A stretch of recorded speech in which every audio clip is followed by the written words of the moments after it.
इस कार्यक्रम में आप सभी का स्वागत है। भारतीयों को जुगाड़ू कहा जाता है कि नहीं?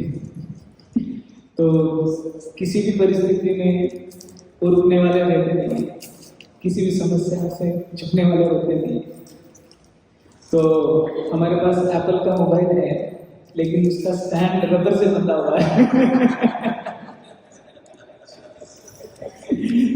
तो ये है हमारी उपलब्धि।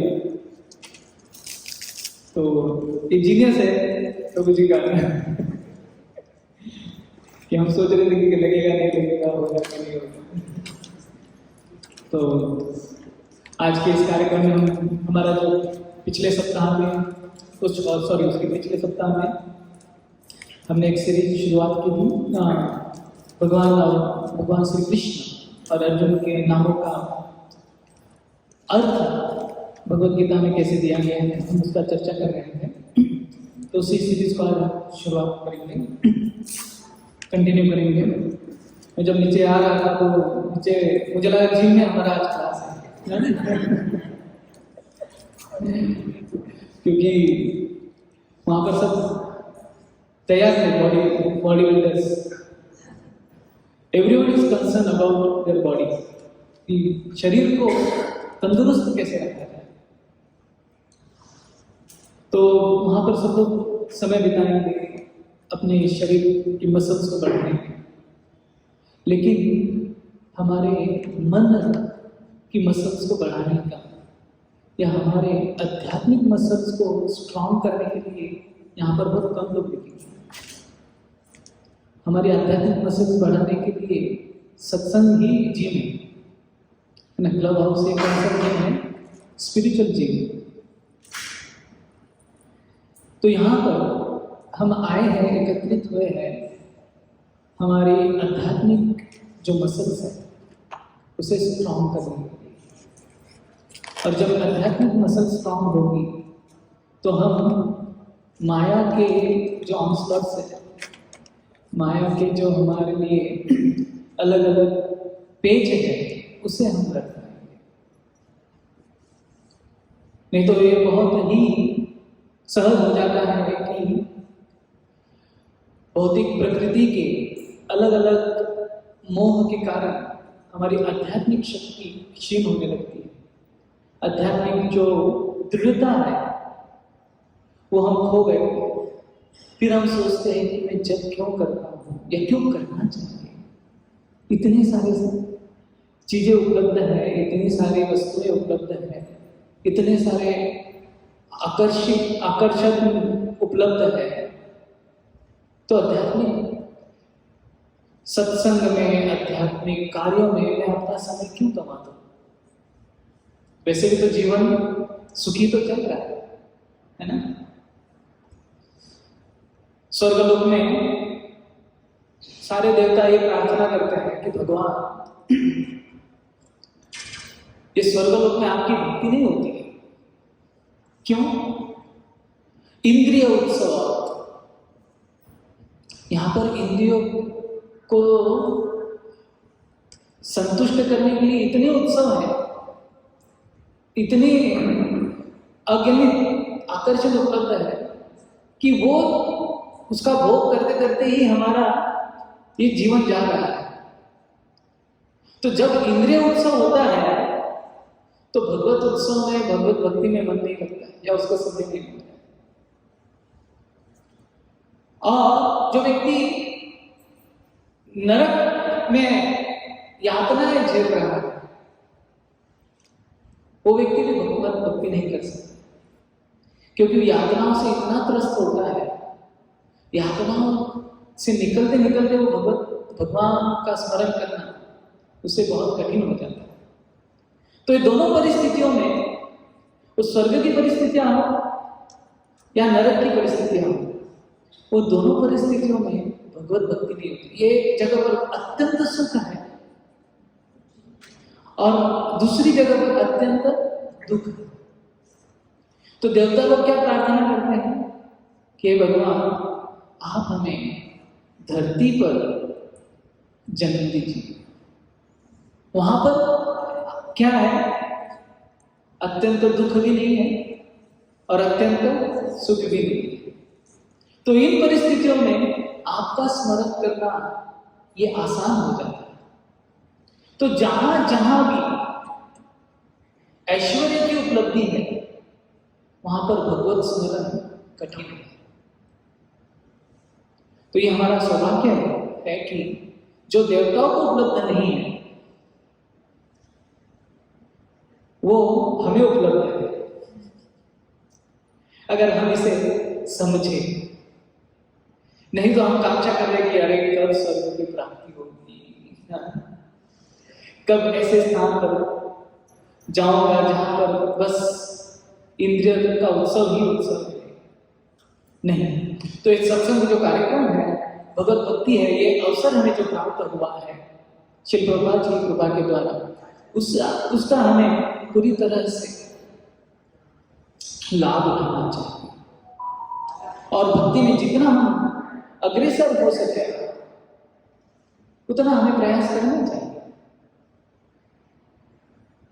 ऐसी कोई कठिन परिस्थितियां हमारे पास नहीं है जहां पर हम कहें कि नहीं भक्ति नहीं होती है, जब नहीं होता है। इसमें से कोई व्यक्ति है जहां पर जिसे हमेशा युद्ध का डर लगा हुआ है, बॉम्ब गिरने वाला है भी, बस अगले क्षण, कोई नहीं। लेकिन यूक्रेन में ऐसे कई भक्त हैं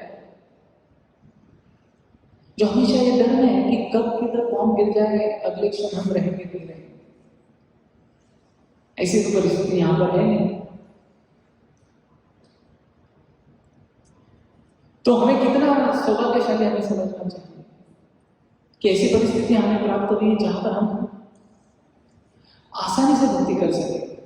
लेकिन मन इतना दुराश्रयी है कि वो हमें अच्छी परिस्थितियों में भी ये हमें मानने का हमें विश्वास दिला देता है कि नहीं, ये अभी की जो परिस्थिति है ना वो सही है, थोड़ी कुछ और परिस्थिति में भक्ति करने का, पहले अपनी परिस्थिति को ठीक कर दो, अभी समय नहीं आया है, अभी तो बहुत समय बचा हुआ है, पहले परिस्थिति को सुधार लेता हूं, फिर भक्ति में अपने आप को लगा दूं। लेकिन आपको बता दूं कि परिस्थितियां कभी बदलती नहीं है। जब तक हम मनस्थिति को नहीं बदलेंगे तब तक हर परिस्थिति में हमें ये उलझने आती रहेंगी कि अभी नहीं फिर कभी, अभी थोड़ा मैं अपना सेटल हो जाऊं, पहले थोड़ा सा सब कुछ ठिकाने लगा दूं, फिर अच्छे से भक्ति करूंगा, अच्छे से स्मरण करूंगा। लेकिन ये कभी नहीं होता है।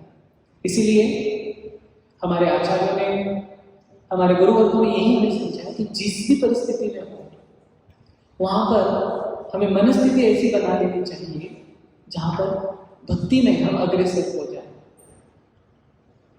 और भगवान ने एक फॉर्मूला दिया है युद्ध की परिस्थिति। अर्जुन को कहां भगवत गीता का ज्ञान दिया गया? युद्ध की परिस्थितियों में। और उस युद्ध की परिस्थिति में हमें किस प्रकार से भक्ति करना है वो भगवान ने हमें बताया है। मां अनुस्मर युद्धश्च। भगवान ने कहा अर्जुन आपके जीवन में तो युद्ध हमेशा रहेगा, तो क्या आप ये कहकर भक्ति नहीं करोगे कि अरे आगे युद्ध की परिस्थिति है, मैं क्या करूं, माला तो ले नहीं सकता, जब या तब नहीं कर सकता। तो भगवान कृष्ण ने क्या कहा? मां अनुस्मर, मेरा स्मरण करो। और जब आप मेरा स्मरण करोगे तो आप मुझसे जुड़े रहोगे। और कृष्ण से जुड़ने का अर्थ क्या है? कृष्ण से जुड़ने का अर्थ क्या है? आनंद का है ना। तो यही भगवान ने भगवत गीता के द्वारा हमें ये समझाया है। और भगवत गीता को युद्ध भूमि पर देने का ये एक मायने रखता है, ये एक कारण है कि हर कोई अपनी अपनी परिस्थितियों से लड़ रहा है, लेकिन उस परिस्थिति में भी हम भगवत भक्ति कर सकते हैं। लेकिन भगवान भक्ति कब नहीं होगी? जब हम ये 4 प्रकार के जो कुंती महारानी कहे गए ऑब्स्टेकल्स है उसे हमारे जीवन में स्थान देते। वो कौन से हैं? जन्म, ऐश्वर्य, श्रुति और श्री। ये 4 चीजों को अगर हम हमारे जीवन में स्थान दे देंगे तो भक्ति नहीं होगी। कि हम अपने आप को समझने लगे कि मेरा तो जन्म तो बहुत अच्छे खानदान में हुआ है, मुझे भक्ति करने की क्या आवश्यकता है। हमारे जन्म को अगर हम महत्व दे दें कि मुझे भक्ति करने की क्या आवश्यकता है, ये सबसे बड़ा ऑब्स्टेकल हो जाएगा। जन्म, मैं ब्राह्मण हूं, मैं ये हूं, मैं वो। अगर उस जन्म पर हम अगर फोकस करते रहेंगे कि मेरा तो उद्धार होने ही वाला है, तो भक्ति नहीं होती। दूसरा है ऐश्वर्य, कि मेरे पास इतना ऐश्वर्य है, अभी तो मुझे और किसी की आवश्यकता है नहीं, बस इसी ऐश्वर्य के द्वारा जीवन कट जाएगा। तो जो ऐश्वर्यशाली होता है वो भक्ति लेने में हमेशा ढीला रहता है। जो जन्म के द्वारा गर्वित होता है वो हमेशा भक्ति लेने में सोचते रहता है, लू के लिए। और तीसरा श्रुति, जो व्यक्ति अपने आप को ज्ञानी समझता है, अरे ये मुझे क्या सिखाएंगे, मैं तो सब कुछ जानता हूं। जो व्यक्ति सब कुछ जानता है वो व्यक्ति अपने अज्ञान को नहीं जानता। जो व्यक्ति कहता है कि मैं सब कुछ जानता हूं, वो अपने अहंकार को या अज्ञान को कभी जान नहीं पाता। और वो अज्ञान और अहंकार कब जाना जाता है? तद्विधि प्रणिपातेन परिप्रश्नेन सेवया उपदेक्षेन ज्ञानम ज्ञानेन तत्त्वदर्शिनम्। जब वो गुरु के आश्रय में जब व्यक्ति चला जाता है तब उसके अज्ञान का और अंधकार का इग्नोरेंस उसे पता चलता है। नहीं तो वो व्यक्ति हमेशा अपने आप को ज्ञानी समझते रहता है ना। अरे हमको तो स्वामी जी पता है भगवत गीता में क्या कहा है, तुम क्या लेकर आए थे तुम क्या लेकर जाओगे, जो लिया है यहीं से लिया है, जो देना है यहीं पर दे दो, और हो गया गीता समाप्त। और मेरा तो कुछ है नहीं, है ना। ये डायलॉग आपने हमेशा सुना होगा, लेकिन उससे कुछ लेने जाए तो ये मेरा है।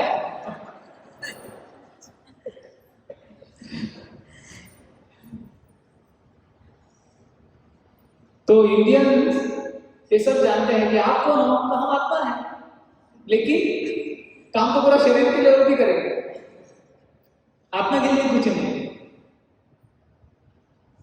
तो इस प्रकार का जो हमारा अपने आप के प्रति या हमारे ज्ञान के प्रति जो आकलन होता है वो हमेशा हमारे व्यवहार में नहीं आता है। अगर हम जानते हैं कि हम आत्मा हैं, हम भगवान के अंश हैं, तो हम आत्मा के लिए क्या कर रहे हैं?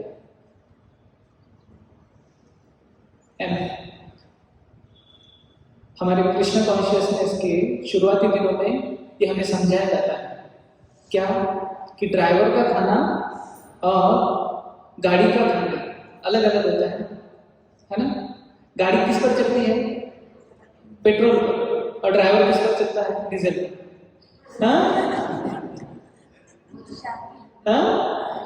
हाँ, भोजन खाना, चाहे दाल राइस सब्जी चपाती, अभी इसके बाद होगा ना खिचड़ी। नहीं तो आज अगर बोला गया नहीं आज सबके लिए 100 ml पेट्रोल लगा गया, आप जोरों से भागो लेकर, नहीं ना। शरीर के लिए हम जिस तरह से समय देते हैं उसी तरह से हमें आत्मा के लिए भी समय देना होगा। और आत्मा के लिए समय देने का अर्थ क्या है? हरे कृष्णा कृष्णा कृष्णा हरे हरे राम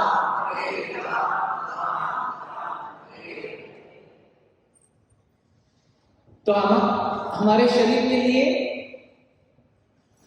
22 घंटा लेना चाहिए, और आत्मा के लिए कम से कम 2 घंटा, जब तक हमारा 16 वाला घंटा 2 घंटा।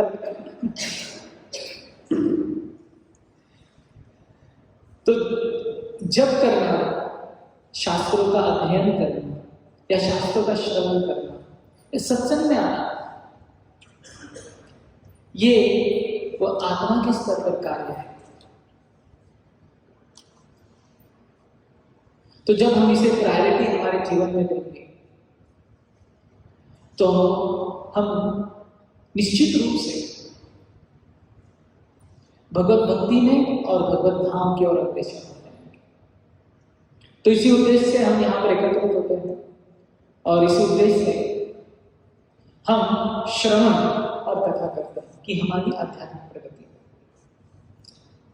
तो पिछले सत्र में हमने भगवद गीता के पहले अध्याय में भगवान के नामों का हमने अध्ययन किया है। तो आज हम उसी श्रृंखला में आगे बढ़ेंगे। तो किसी को पता है कि पहला भगवान का सर्वप्रथम नाम भगवान का क्या आया है? माधव।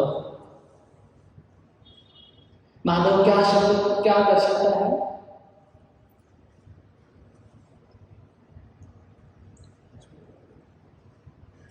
माधव मैंने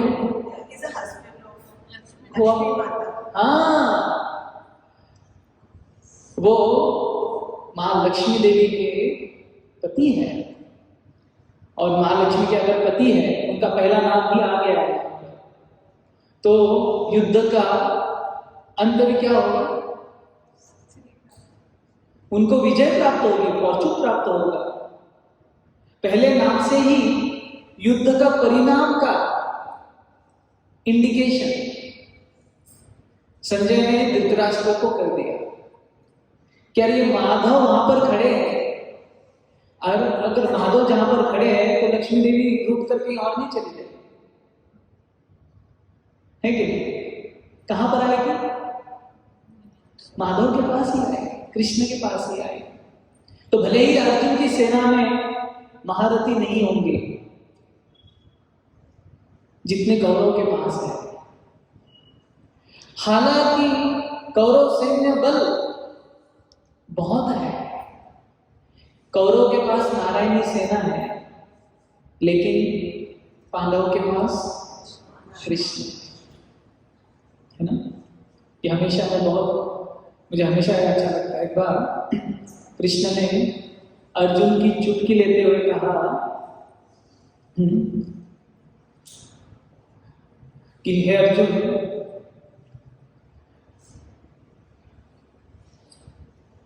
अर्जुन से भगवान ने कहा कि अर्जुन तुम रहोगे सदा उदास। अर्जुन ने कहा क्यों? बोला माखन ले गया दुर्योधन, छाछ रह गई तेरे पास।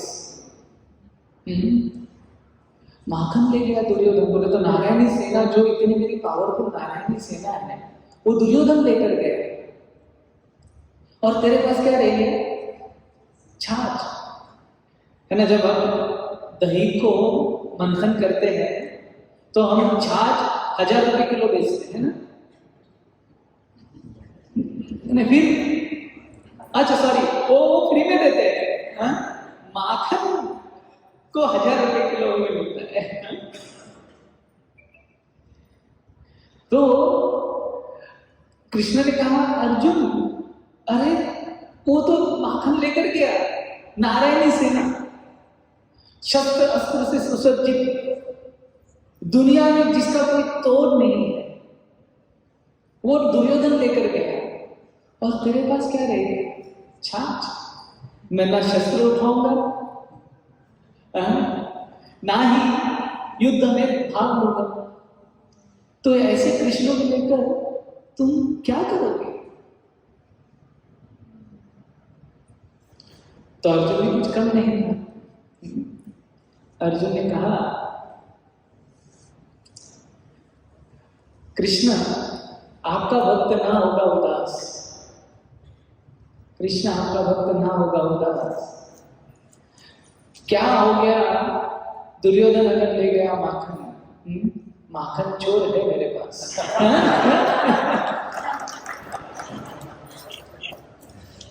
आपका भक्त ना होगा उदास क्योंकि माखन चोर है मेरे पास। अभी जिसके पास माखन चोर है वो चाहे कोई भी माखन ले जाए। तो जिसके जीवन में कृष्ण है उसको कोई चिंता की आवश्यकता नहीं होनी चाहिए। तो यही भगवत गीता में भगवान इंडिकेशन दे रहे हैं कि माधव जहां पर है चाहे कोई भी माखन ले जाए वो माखन चुरा कर लेकर।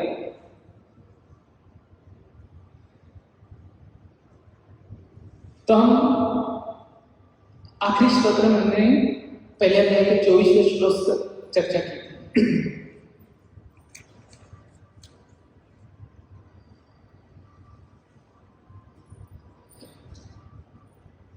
संजय उवाच एवं मुक्तो ऋषिकेशो गुडाकेशेन भारत सेनयोरुभयोर्मध्ये स्थापयित्वा रथोत्तमम्। तो यहाँ पर दो नामों का उच्चारण हुआ है, एक तो कृष्ण का नाम है और दूसरा है अर्जुन का। तो कृष्ण का नाम यहाँ पर उच्चारण हुआ है ऋषिकेश। ऋषिकेश का अर्थ होता है जो इंद्रियों के स्वामी। तो यहां पर श्री प्रभुपाद जी यहाँ पर क्यों ऋषिकेश उपयोग किया गया है ये समझाते हैं।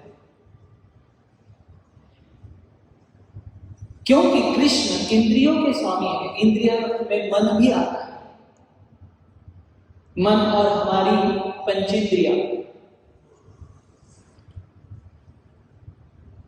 तो अर्जुन के मन में क्या चल रहा है, क्यों अर्जुन भगवान को ये आदेश दे रहे हैं कि हे कृष्ण मेरे रथ को सैन्य के बीच में खड़ा कर दीजिए।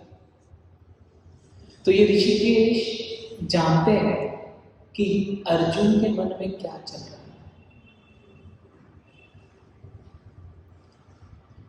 तो उसी प्रकार से भगवान सब जानते हैं कि हमारे मन में क्या चल रहा है। हाँ? हम सोच रहे हैं कि ये कब बंद करने वाला है। बहुत बोल रहा है।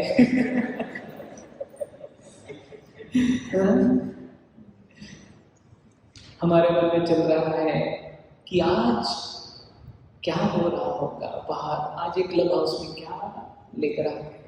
हमारे मन में कई प्रकार की चिंताएं, कई प्रकार का विचार चल रहा है। आप सोच रहे हैं कि जपा करूं या ना करूं, वो भी भगवान से देख रहे हैं। तो भगवान ऋषिकेश है और अर्जुन के मन में क्या चल रहा है वो भी जानता है, क्योंकि भगवान परमात्मा के रूप में हर एक जीवात्मा के हृदय में उपस्थित है। काली रात, अमावस की काली रात में काले पत्थर पर काली चींटी किसी को दिखेगी नहीं, लेकिन भगवान देख रहे हैं। ना वो एडवर्टाइजमेंट होता है हर जगह पर, सीसीटीवी कैमरे का एडवर्टाइजमेंट। उनका टैगलाइन क्या है, ऊपर वाला सब देखता है।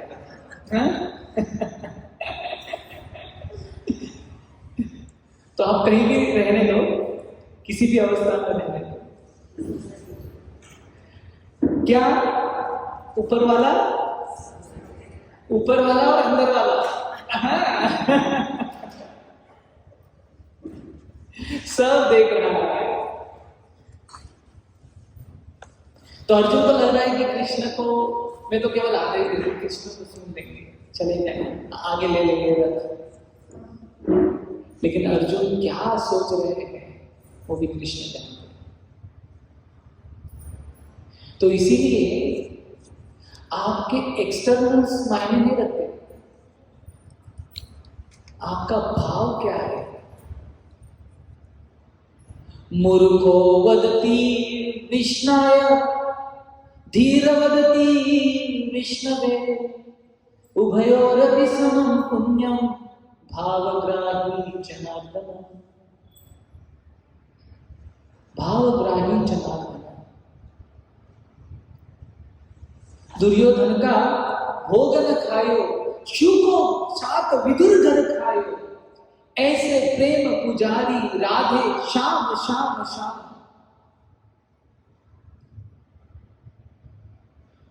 कृष्ण ने दुर्योधन से कहा, दुर्योधन ने कहा कृष्ण मैंने आपके लिए 56 भोग का अरेंजमेंट किया है। कृष्ण ने कहा दुर्योधन आदमी किसी के घर पर केवल 2 ही परिस्थितियों में भोजन करता है, जहां पर प्रेम हो और अगर किसी को भूख लगी। ना तो मैं भूखा हूं और ना ही तुझे मेरे प्रति प्रेम है। तू चाहे 56 भोग भी अर्पण करे या 108 अर्पण करे। भावग्राही जनार्दन। तो भगवान ने विदुर जी के यहाँ जाकर केले के छिलके खा लिए प्रेम से। वहां पर क्या था? प्रेम। वहां पर 56 भोग नहीं, लेकिन कृष्ण ने उसे बड़े प्रेम से स्वीकार किया। तो हमारा मन किस प्रकार से हम भगवान का जप कर रहे हैं, किस प्रकार से भक्ति कर रहे हैं, वो मायने रखता है। बाहरी दृष्टि से कितना बड़ा हम कर रहे हैं, लेकिन मन में भाव अगर नहीं है, भावग्राही जनार्दन। और इसीलिए कृष्ण भगवद गीता में आपसे कुछ नहीं मांगते। क्या मांगते हैं? मन मना भव भक्तो, आपका मन मुझे दे दो। एक ही चीज मांगते हैं बार। तो यहां पर अर्जुन के मन में कृष्ण क्या चल रहा है कृष्ण जानते हैं। इसीलिए यहां पर क्या शब्द का उपयोग किया गया, किस नाम से बुलाया गया कृष्ण को? ऋषिकेश।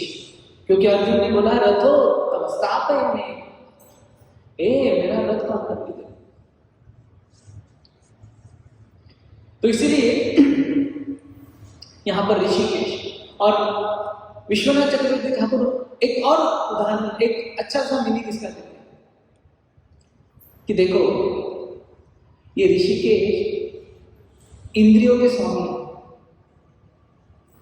हालांकि संसार में इंद्रियों के वश में होकर जीवात्मा अलग अलग कार्य करता है ना। किसी भी भोग से वो क्यों आकर्षित हो जाता है? क्योंकि इंद्रियां वश नहीं होती।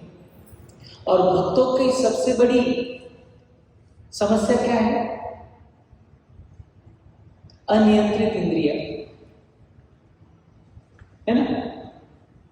हम सबको नियंत्रण में कर सकते हैं, लेकिन अपनी इंद्रियों को नियंत्रण में करना सबसे बड़ा चैलेंज है।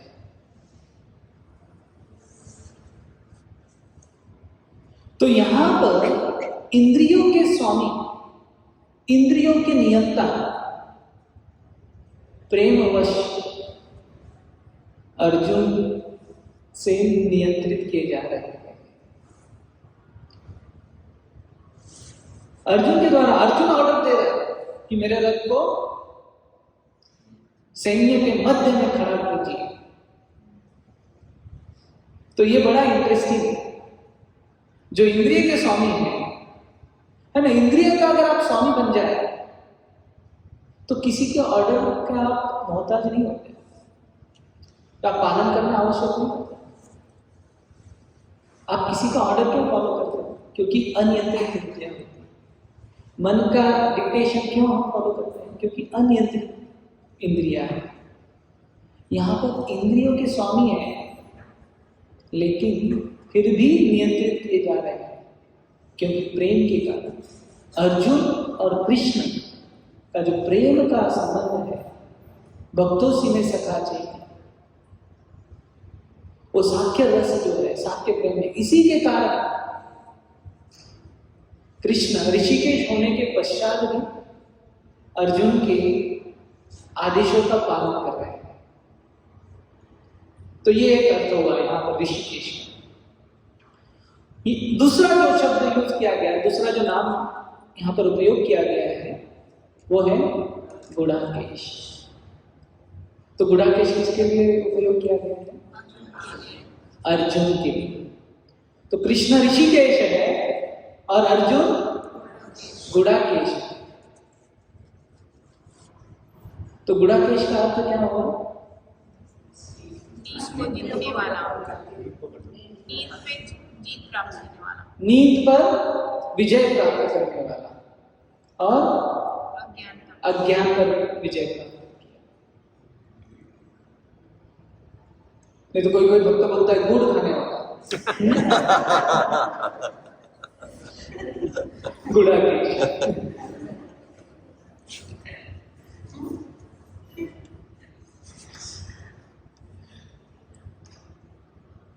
तो गुड़ाकेश का अर्थ वो भी है, वो गुड़ खाने वाला है, लेकिन कैसे है वो देखेंगे।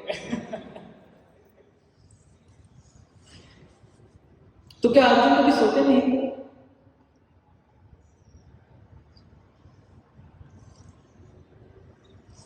बोले अरे अगर कृष्ण का भक्त बनना है तो 24/7 जागना पड़ेगा। तो इतना सुनते ही लोग बोलेंगे हरे कृष्णा, ये आज का आखिरी सत्संग कार्यक्रम है। ऐसे नहीं। गुड़ाकेश इसीलिए उपयोग किया गया है क्योंकि अर्जुन को कभी कृष्ण का विस्मरण नहीं, और जब भी कृष्ण का स्मरण हो वो जागृत अवस्था है। तो हमारे लिए भी हम ये इंडिकेट नहीं किया गया कि हम गुड़ाकेश कैसे बने। हम तो गुड़ादास हैं। गुड़ादास का अर्थ होता है सोने दो और रहने दो।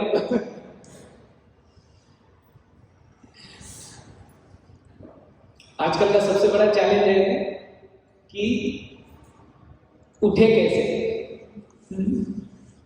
और आजकल एजुकेशन मिनिस्टर, एजुकेशन डिपार्टमेंट ये सोच रहा है कि बच्चे सुबह उठने में बड़ा परेशानी हो रहा है, लाइफस्टाइल चेंज हो गया है, तो स्कूल का टाइमिंग चेंज कर दिया। तो अभी आप सुनेंगे जल्दी कि स्कूल का टाइमिंग चेंज हो गया है। अभी 7 बजे बच्चे को उठाने की जरूरत नहीं है, अभी 9 बजे स्कूल हो। तो बहुत बच्चे खुश हो गए और माँ बाप भी बहुत खुश हो गए। तो सोना गुड़ाकेश, तो गुड़ाकेश का अर्जुन सोते थे, ऐसा नहीं कि सोते थे, लेकिन कृष्ण का विस्मरण कभी नहीं हुआ। एक युद्ध की घटना है। तो अर्जुन अपने टेंट में रेस्ट कर रहे थे, सो रहे थे, लेकिन उस टेंट से, तंबू से कृष्ण कृष्ण कृष्ण कृष्ण की ध्वनि सुनाई दे रही। तो बाकी भक्तों को लगा, बाकी लोगों को लगा कि अर्जुन ने टेप रिकॉर्डर लगाया है ना, 24 आवर्स चलता है ना हमारा। तो जाकर देखा, लेकिन तब तो आविष्कार हुआ नहीं था, तो उन्हें लगा कौन जब कर रहा है। तो जब अंदर जाकर देखा तो अर्जुन जो इतनी गाढ़ निद्रा में सोए हुए थे, उनके हर एक रोम छिद्र से कृष्ण कृष्ण कृष्ण की ध्वनि आ रही। तो ये है अर्जुन, इसीलिए उनको कहा गया है गुड़ाकेश। और हमको गुड़ादास क्यों कहा गया है?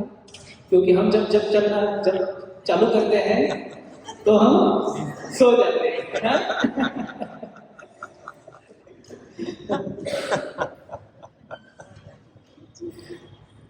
तो गुड़ाकेश जो सोते हुए भी कृष्ण का स्मरण कर रहा है, और बूढ़ा दास जो स्मरण करते हुए सो रहा है। तो कभी कभी भक्त सोचते हैं, मैंने एक माला आधे घंटे पहले चालू हुई थी, अभी तक एक माला हुई क्यों नहीं?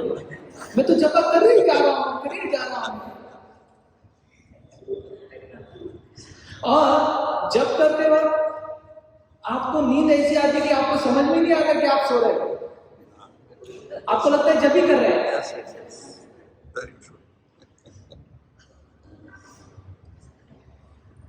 ये मिस्टिक पावर है कि आप सो रहे हो लेकिन आपको लगता है जब कर रहे हैं। लेकिन बगल वाला जो है वो समझता है प्रभु जी ध्यान में चले गए। एक बार ऐसे हो गया था मंदिर में, हम सब जपा में बैठे हुए थे और है ना, एक किसी को ये नहीं कर रहा लेकिन एक भक्त जप करते करते ध्यान में चले गए। तो एक है ना मॉर्निंग में दर्शन करने के लिए उस दिन जपा के दौरान कोई विदेशी लोग है ना दर्शन करने आ रहे, तो उनको लगा अरे ये व्यक्ति इतना तो उसके सामने आके उसका फोटो ले रहे हैं, उसका वीडियो ले रहे हैं। बोला तो जप करते करते और हम जपा करते करते देख रहे हैं, अरे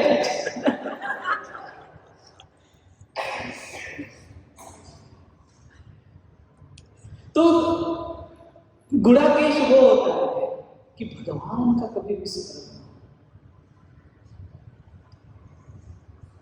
तो इसलिए गुणाकेश जिसने अपने अज्ञान पर विजय प्राप्त कर ली। निद्रा एक अज्ञान का लक्षण है। निद्रा प्रमाद आलस्य तमोगुण के प्रतीक है। भगवद गीता में 17वें अध्याय में भगवान बताते हैं, 14 अध्याय में, कि कैसे तमोगुण में व्यक्ति क्या होता है, हमेशा आलस करता है, हमेशा प्रमादी रहता है और हमेशा निद्रावस्था में। आलस किस चीज का? भगवत भक्ति या आध्यात्मिक कार्य में आलस हमेशा करें, यह आलस है। प्रमाद जो सही है उसे गलत समझेगा और जो गलत है उसे सही समझेगा, यह प्रमाद का लक्षण है। और निद्रा 16 घंटे चलेगा। मैंने एक बार एक स्टूडेंट्स की क्लास को पूछा, बोला सोकर कितना सो सकते है कि नहीं? अगर आपको छूट दिया जाए तो एक स्टूडेंट ने बताया, मैं खुद गिरने वाला था, बोला प्रभु जी अगर आप दे दोगे तो मैं मिनिमम 24 तो विदाउट डिस्टर्बेंस हो सकता हूँ। 24 मैं तो गिर ही गया, मीन्स विदाउट एनी। बोला तुम ऐसे ही, मैंने बोला तुम ऐसे ही बोल रहे हो, फेंक रहे हो? बोला नहीं, आप मेरी मम्मी से जाके पूछो, एक बार मैंने एक पराक्रम किया हुआ।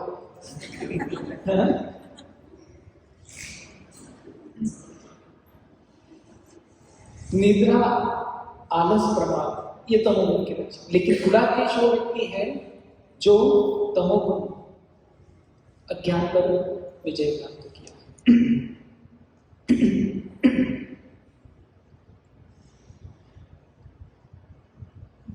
विश्वनाथ चक्रवर्ती ठाकुर ये गुणाकेश का एक और अर्थ देते हैं। जैसे कि मैंने पहले बताया, गुड़ अर्थात जैगरी। गुड़ क्या होता है? स्वीट होता है। तो कृष्ण क्या है? वह रसराज है, स्वीटनेस के मूर्तिमंत स्वरूप है। उससे मधुर स्वीट कोई है क्या? एक बार श्री राधानाथ स्वामी महाराज से पूछा गया है ना, प्रेरणा हमारा स्टूडेंट्स का प्रोग्राम होता है, उसे कहते हैं प्रेरणा। तो यूथ ने पूछा, वो क्या सवाल पूछेगा कुछ पता नहीं। तो एक स्टूडेंट ने महाराज जी से पूछा कि महाराज जी आपका फेवरेट स्वीट क्या है?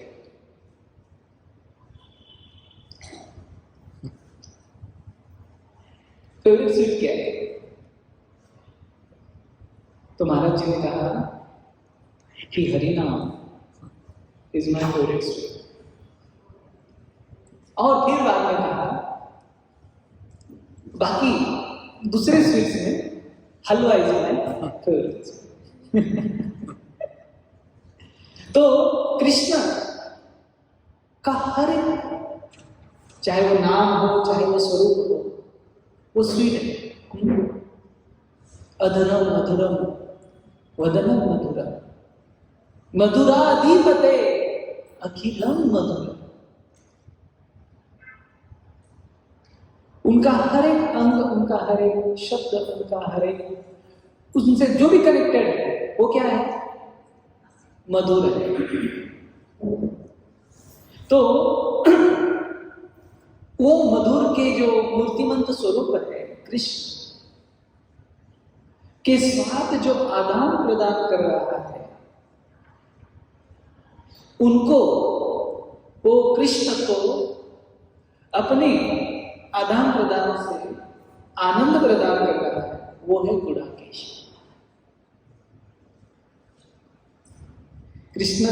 अर्जुन कृष्ण को आनंद प्रदान कर रहे हैं ना। अर्जुन के बारे में कृष्ण ने कहा कि अर्जुन, जो तेरा दोस्त है ना वो मेरा दोस्त है, और जो तेरा दुश्मन है वो मेरा दुश्मन। ऐसा कोई व्यक्ति अगर बोल दे तो वो व्यक्ति समझ लेना चाहिए कि सही में आपका हित करने वाला है। और कृष्ण हमको, हमारे सबके लिए भी बोल रहे हैं, भोक्तानां यज्ञ तपसा सर्व लोक महेश्वर सूर्यदम सर्वभूतानां ज्ञात्वा मां शांति पृच्छति। कि मैं आपका भी सूर्य बनना चाहता हूं, लेकिन प्रॉब्लम क्या है? आप नहीं चाहते, आप नहीं चाहते। अर्जुन ने दिखाया, कैसे दिखाया? मुझे नारायण नहीं चाहिए, मुझे आप चाहिए। तो दिखाना पड़ेगा ना कृष्ण को कि कृष्ण नहीं, आप चाहिए, तो आप, मुझे सूरज चाहिए। तभी बोलेंगे कृष्ण कि अर्जुन, तभी बोलेंगे कि हे प्रभु, हे माता, जो भी है, आपका जो दुश्मन है वो मेरा दुश्मन और आपका जो। तो इसीलिए अर्जुन का नाम जो है गुणाकेश, जो कृष्ण को अपने आदान प्रदान से, जो खुद स्वीटनेस, मिठाई के या मिठास के मूर्तिमंत स्वरूप है, उन्हें भी आनंद प्रदान करते हैं। ये शब्द में दो शब्द है, गुण और आकेश। तो आकाश, ये जो आकेश है वो उसके भी तीन अर्थ होते हैं। आ का अर्थ होता है ब्रह्मा, क का अर्थ होता है विष्णु, और ईश का अर्थ होता है महादेव। सॉरी, आ का अर्थ होता है विष्णु, गुणाकेश, क का अर्थ होता है ब्रह्मा जी, और ईश का अर्थ होता है महादेव जी।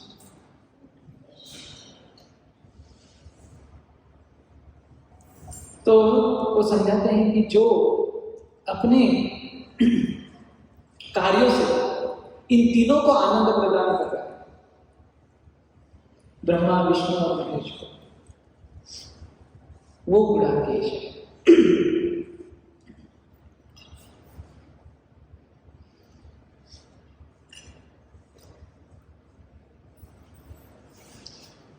तो ये हो गया गुणाकेश का। फिर हम चलते हैं 25 श्लोक। अगर आज पहला भी अगर अध्याय खत्म हो गया तो हम अपना सक्सेस मानते हैं। तो यहां पर आता है 25वें श्लोक में अर्जुन का और एक नाम आ रहा है, मैं उसे पढ़ रहा हूं। भीष्म द्रोण प्रमुखथा सर्वेषां च महीक्षिताम् उवाच पार्थ पश्येताम् समवेतान् कुरुन्निति। तो यहां पर अर्जुन का एक नाम आया है, वो है Parth. Krishna is known as Parth Sarathi. और पार्थ शब्द का अर्थ है यहां पर समझाया गया है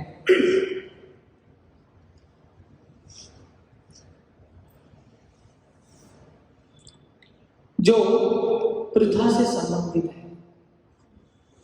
पृथा ये कुंती का एक दूसरा नाम है। महाभारत के 7 विषय है। महाभारत 7 विषयों पर कही गई और उसमें से एक विषय जो है वो है कुंती महाभारत।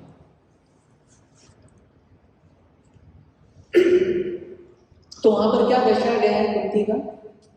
धृतवृत्त्या कुंत्या,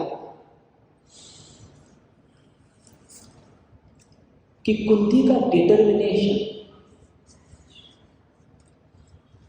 कि विकट परिस्थितियों में भी उन्होंने कृष्ण के प्रति भक्ति या कृष्ण के प्रति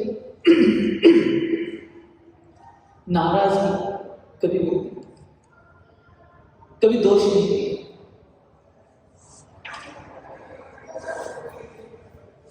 जब परिस्थितियां विकट होती है तो ये बड़ा सहज हो जाता है कि हम किसी व्यक्ति को दोष देते हैं, और सबसे सहज का हम दोष किसके देते हैं? भगवान।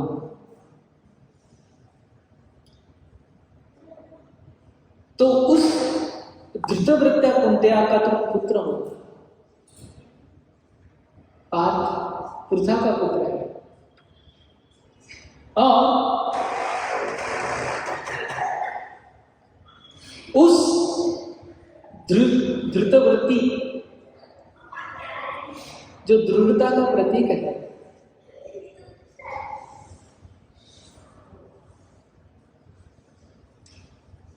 ऐसे स्त्री के पुत्र होने के पश्चात भी तुम अपना जो धीर है, अपना जो डिटर्मिनेशन है, अपनी जो दृढ़ता है, वो तुम खोने वाले हो। किन्हें देखकर? भीष्म द्रोण प्रमुखता। अपनी कमजोरियों को देखकर तुम अपना दृढ़ता को खोने वाले हो। जो मेरी भुआ है ये उसका लक्षण नहीं है। जो भुआ है मेरी वो धृतवती है, हमेशा विकट परिस्थितियों में वो खड़ी रही है। कई विकट परिस्थितियों का उसने सामना किया और अपनी हिम्मत कभी नहीं हारी है।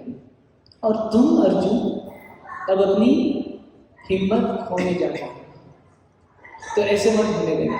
इसीलिए पार्थ शब्द का उपयोग किया है।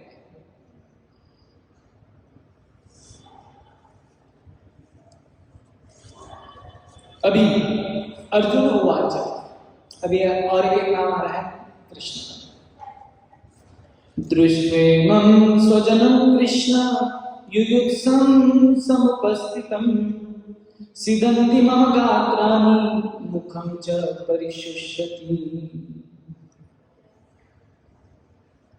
तो यहाँ पर अर्जुन ने कृष्ण का जो नाम है तो कृष्ण से ही संबोधित किया। तो जब भीष्म और द्रोण को देखकर अर्जुन के मन में कई प्रकार के विचारों का मंथन हो रहा है। अर्जुन सोच रहे हैं कि अभी मैं किस प्रकार से इनसे लड़ाई करूं। इन्होंने तो मुझे शिक्षा दी है, इन्होंने तो मुझे प्रेम से पाला पोसा है, कितना प्रेम प्रदान किया। वो अर्जुन का विचारों का मंथन चल रहा है। तो अर्जुन समझ रहे हैं कि मेरे मन में अभी ये जो कलमश है ये मुझ पर हावी होने वाला है।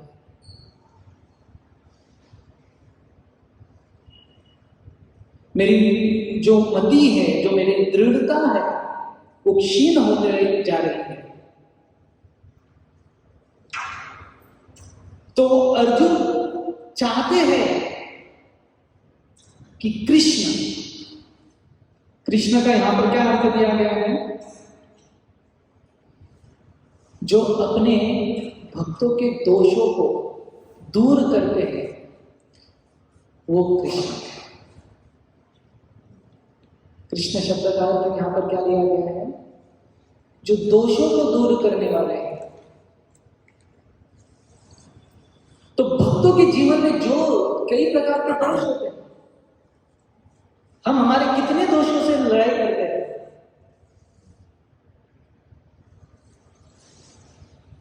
अनर्थ भरे पड़े हुए हैं और कई प्रकार के विचारधाराएं, कई प्रकार की सोच हमें भक्ति में बाधा बनकर खड़ी रह जाती है। हमारे भक्ति में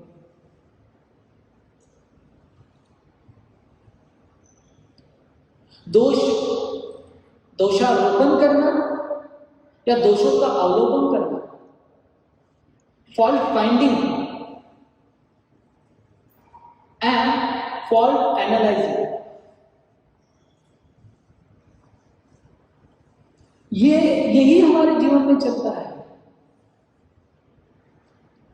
परस्परानुकथनम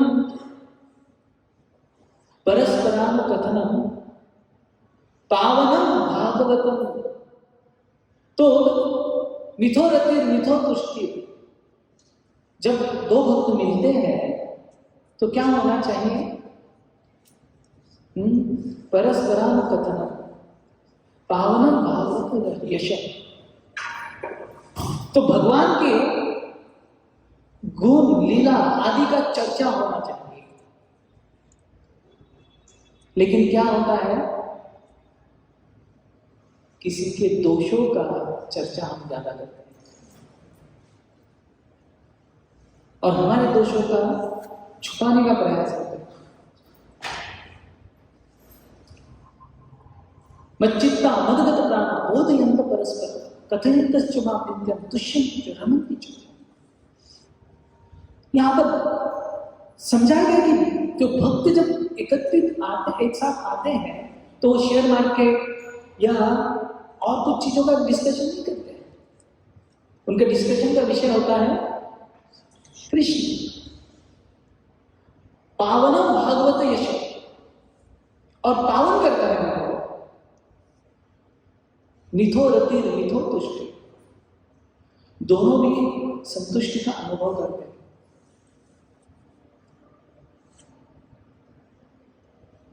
तो कई प्रकार के दोष से हम साधना भक्ति का अर्थ है हम अपने दोषों के साथ लड़े, है ना? अगर दोष नहीं है तो साधना भक्ति नहीं है, तो आप तो शुद्ध भक्त हैं।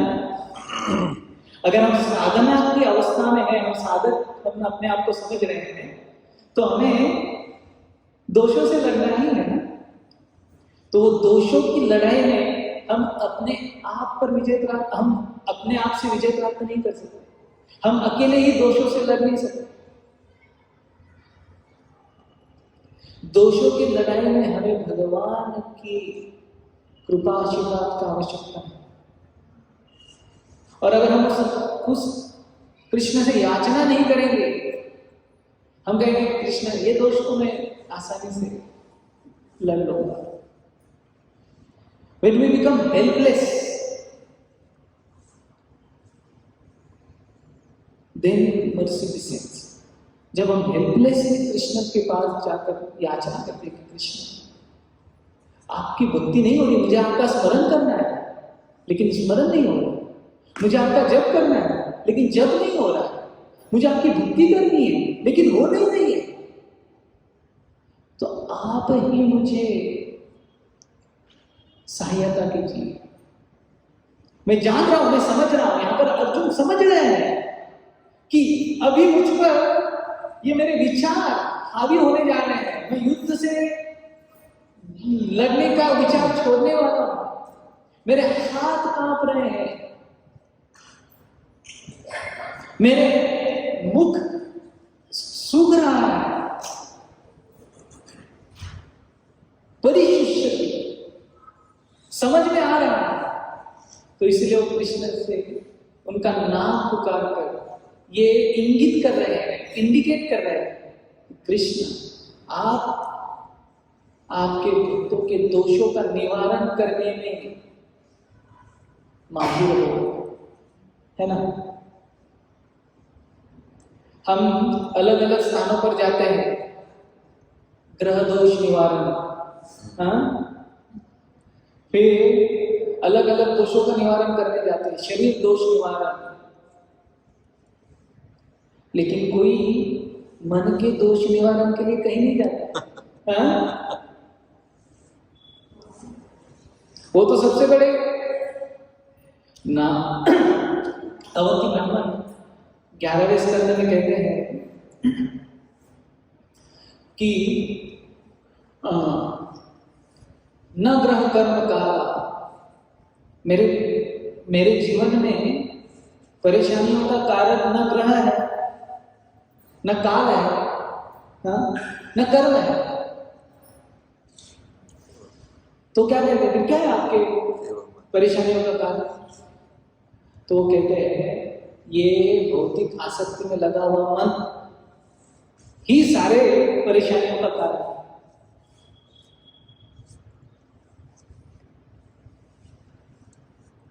तो हम बाकी कितने सारे यंत्र लगा लेते हैं कि ग्रह दोष निवारण हो जाएगा, ग्रह दोष निवारण हो जाएगा, हाँ?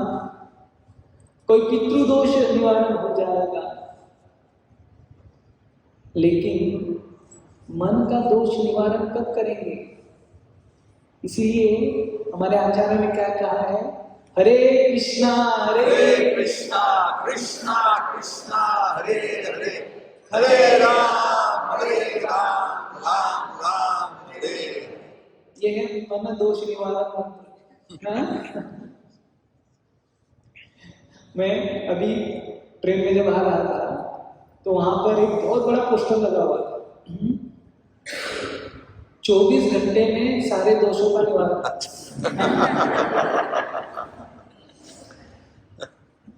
मेरे पास आइए, 101% रिजल्ट पाइए।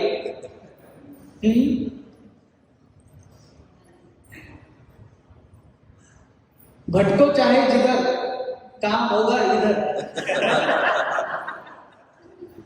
किसी ने कर्मी कर दी हो, किसी का प्रेम रोग हो, सौतन में चाल चली हो, कारोबार में असफलता प्राप्त हो, 24 घंटे में आपको रिजल्ट मिलेगा। और लोग करते भी हैं। एडवर्टाइज कब करता है व्यक्ति? जब कस्टमर मिलता है। लेकिन उसमें कहीं नहीं लिखा था मन दोष में 24 घंटे में कर दूंगा।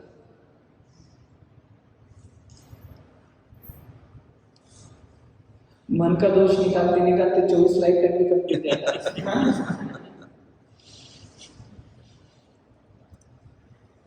तो यहाँ पर अर्जुन अपने दोषों को समझ रहे हैं और कृष्ण से प्रार्थना करें, कृष्ण आपका नाम क्या है? कृष्ण। और इन कृष्ण के नाम का अर्थ है जो दोष निवारण करे, अपने भक्तों के दोषों का निवारण करे। तो ये है कृष्ण का एक नाम। अभी आगे चलते हैं कि आखिरी होगा हमारा समय। तो ये तीसरे श्लोक में भगवान का एक और नाम अर्जुन लेते हैं।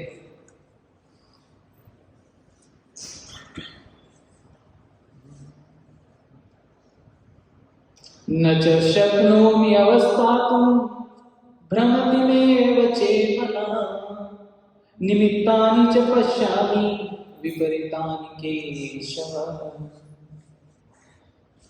अभी कृष्ण को क्या कहकर बुला रहे हैं? केशव, जिनके सुंदर बाल है और कोई शैम्पू नहीं लगाता।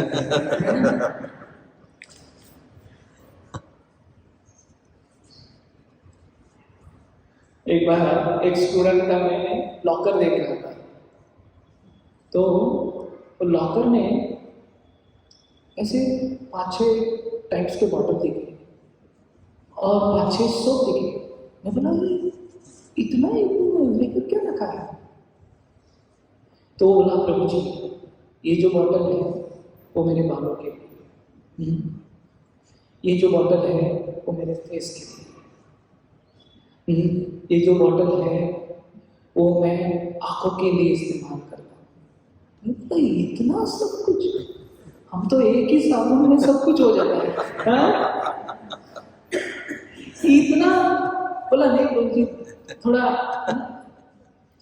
आप तो अभी नहीं समझते हैं। तो कृष्ण के पास जैसे कुछ बॉटलों का भंडार में लगा हुआ केशव, उनके बाल ही इतने सुंदर है। लेकिन यहाँ पर केशव शब्द इसके लिए भी इस्तेमाल किया गया, उपयोग किया है। जो केशी नामक असुर का जिन्होंने वध किया है वो है केशव।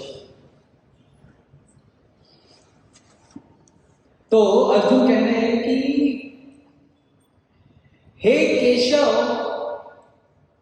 जो केशी राक्षस के, केशी असुर के शत्रु है या केशी असुर को जिसने मारा है, वो मेरे मन में उठे हुए कई प्रकार के जो इल्यूजन, मोह है, केशी विमन जो है, केशी राक्षस जो है वो मोह का प्रतीक है। तो अर्जुन कह रहे हैं कि केशव, मेरे मन में जो मोह उत्पन्न हुआ है, इल्यूजन जिसे कहते हैं, वो केशी जैसा है और आपने केशी को मारा है, तो मेरे मन में उठा हुआ एक केशी जो है, मोह का जो केशी है, उसे भी आप मारिए। तो मोह क्या है ना? वो बड़ा डायलॉग आता है ना, सब माया है। ये तो मोह माया है। लेकिन हमको वो अच्छा लगता है, हाँ? देखो, रहने दो, इस मोह माया में ही रहने दो। हम बाहर से नहीं बोलेंगे, लेकिन मन की मन में प्रभु जी आपको क्या, जैसे वो लड़के ने बोला प्रभु जी आपको क्या।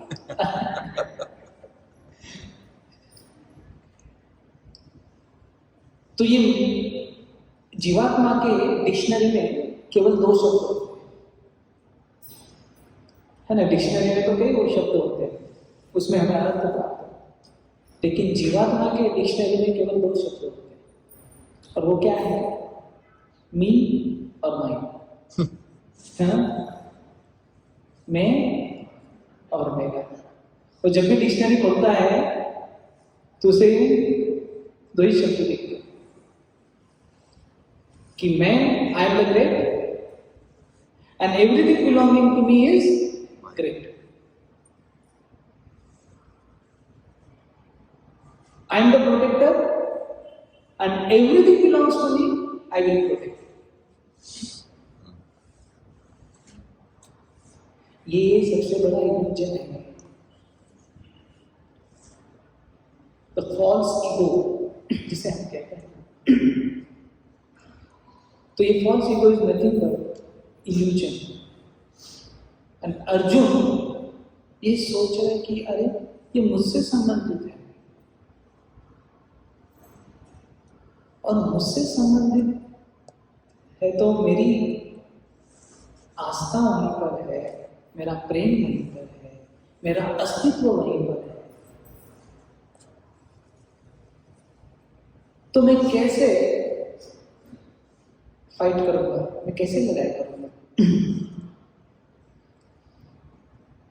तो जब तक व्यक्ति अहंकार से या इस मोह से प्रताड़ित होता है या उसके चंगुल में होता है, तब तक वह सुख और दुख का अनुभव करता है।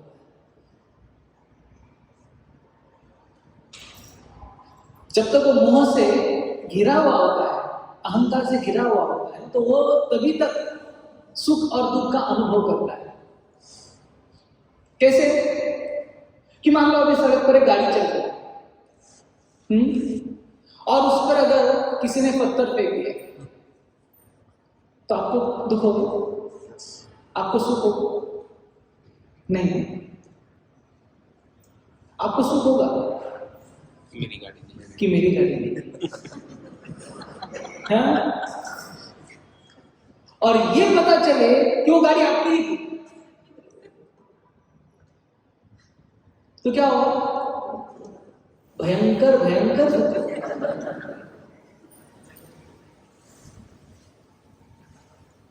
तो पेन और प्लेजर कब तक ही अनुभव होता है? जब तक हम सोचते हैं कि दिस इज मी और माइन और ये मेरा, और तब आप उससे छूट जाए तो चाहे उस पर पत्थर गिरे या वो पत्थर पे गिरे,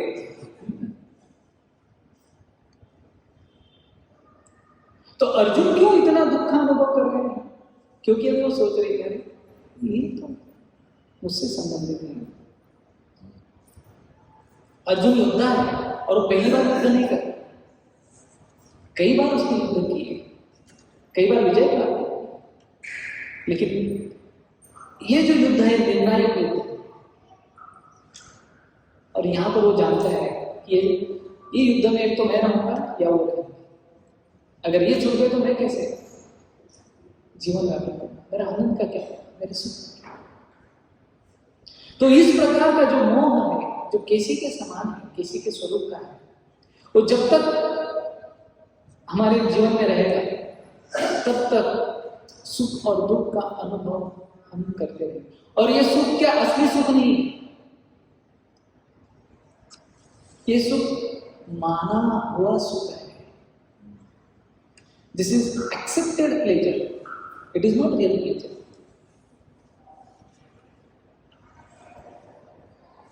है ना? ये फिल्मी गाना है लेकिन हमारे कंसेप्ट को क्लियर करता है। हाँ? तो आप मत बोलना कि अरे प्रभु जी आज तो आप गाना गा रहे हैं।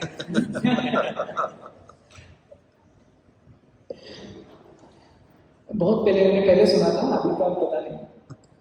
नशा शराब में होता तो नाचती बोतल, है ना? ये कंसेप्ट, तो ये कंसेप्ट के साथ जोड़ रहा हूं कि सुख अगर वस्तुओं में होता, सुख अगर व्यक्तियों में होता, तो हम हर एक वो वस्तु हमेशा हमें सुख देना चाहिए, वो व्यक्ति हमेशा हमें सुख देना चाहिए, चाहे वो गाली दे या चाहे वो प्रेम करे। ऐसे क्यों नहीं होता? अगर सुख वहीं पर है तो आज जो व्यक्ति आपको बहुत अच्छा लगता है, कल को वो अच्छा नहीं लगेगा। ऐसे होता है कि नहीं? तो क्या हो गया? उस व्यक्ति का सुख चला गया। और जो वस्तु आज हमें अच्छी लगती है वो कल हम अच्छी नहीं लगेगी, है ना? तो ये सुख दुख मनेर भ्रम, मन का वो भ्रम है कि ये सुख है ये दुख है, ये व्यक्ति सुखी करेगा ये व्यक्ति दुखी क्योंकि हम वो हमारे अहंकार से या हमारे मी और माइंड से जब जोड़ देते हैं तो सुख और दुख होता है। तो अर्जुन यहाँ पर दुख का अनुभव कर सकते हैं। वो जो मन या उसका जो अहंकार है वो उस पर हावी हो रहा है और इसे तोड़ने के लिए, इसे मारने के लिए अर्जुन केशव केशव, आप केशी असुर के हत्यारे हो यहाँ मारने वाले, आप एक केशी रूपी असुर को मारिए। हरे कृष्णा हरे कृष्णा हरे कृष्णा हरे कृष्णा कृष्णा कृष्णा हरे हरे हरे राम राम राम हरे। ग्रंथराज श्रीमद् भगवद गीता की जय श्री प्रभुपाद की जय निताई गौर प्रेमानंद। हरि बोल। हरे कृष्ण।